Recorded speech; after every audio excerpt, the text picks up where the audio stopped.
Hi, this is Chris Bayaki with Resolute Philanthropy, and I want to talk today about building a culture of philanthropy.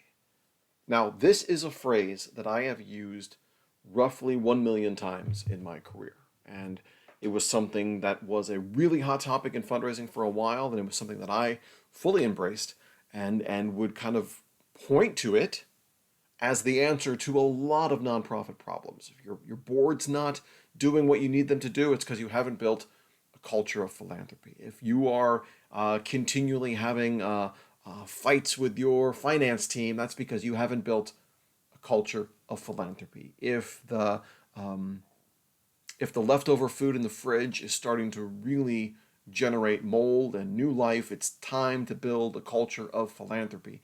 And the problem with the term culture of philanthropy is that it's very vague. And it was the kind of thing I could say, and I felt like I was saying a thing, but I wasn't giving any real advice. I wasn't really helping to solve the problems that my organizations were experiencing. So lately I've been thinking maybe what we want to talk about is engagement in philanthropy. Because what we're really looking for, and what the fundraiser on your team is probably really looking for, is for people to kind of do their part within the organization. If the program team member is providing impact data and client stories to the fundraiser, that's being engaged in philanthropy. If the controller or the CFO is meeting with the fundraising team on a regular basis to make sure we're spending down grants correctly, and then making sure that we are tracking pledges and incoming gifts correctly, that's engagement in philanthropy. If your board members are helping to cultivate relationships with potential supporters, or if they are helping to steward relationships with supporters by sending thank you notes or making thank you calls, that's engagement in philanthropy. All of those things put together, that's really what we need, because the full expression of philanthropy requires the full support of the team. Now, when I was thinking about this video today, I thought, well, wait a minute, Chris.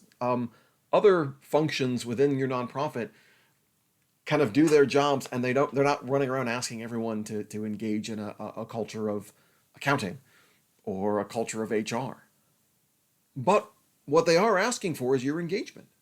When the CFO or the controller or the head of finance asks all the team members to fill out a certain form to get an invoice, or asks all team members to submit mileage reports or expense reports in a certain way, they're asking that question. They're asking for those things because it's going to help down the line. It's going to help with the audit. It's going to help with final reporting. That's asking for engagement in finance.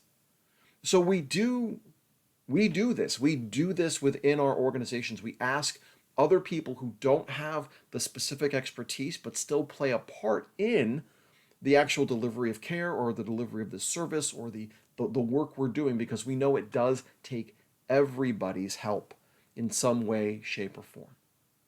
So, what I'm suggesting is that when we're thinking about fundraising and we're thinking about ways that we need or things that we need from our colleagues, from our volunteers, from our board members, that we don't think in terms of culture of philanthropy. Instead, let's really think about engagement in philanthropy. How can every person be engaged in the process that eventually leads to donors, to supporters, to money in the door, to funding new projects, to funding our current projects, all the things that we know we need fundraising for.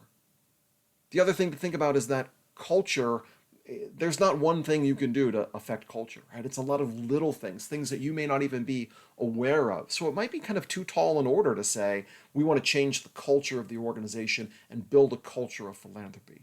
And again, instead, what if we really think about the engagement we're asking from our colleagues? And of course, fundraisers, this means your job now includes you need to be showing your colleagues how the work they do influences the donor's experience with the organization, how the work they do helps you land that grant.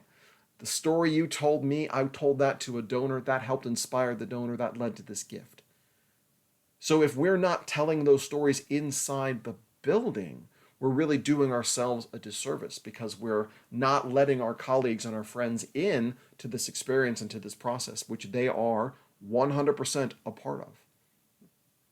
So if you are thinking, Chris, I'd like to do more and I'd like to really figure out how to get my team engaged in philanthropy, well, it just so happens that I would like to help you do that too.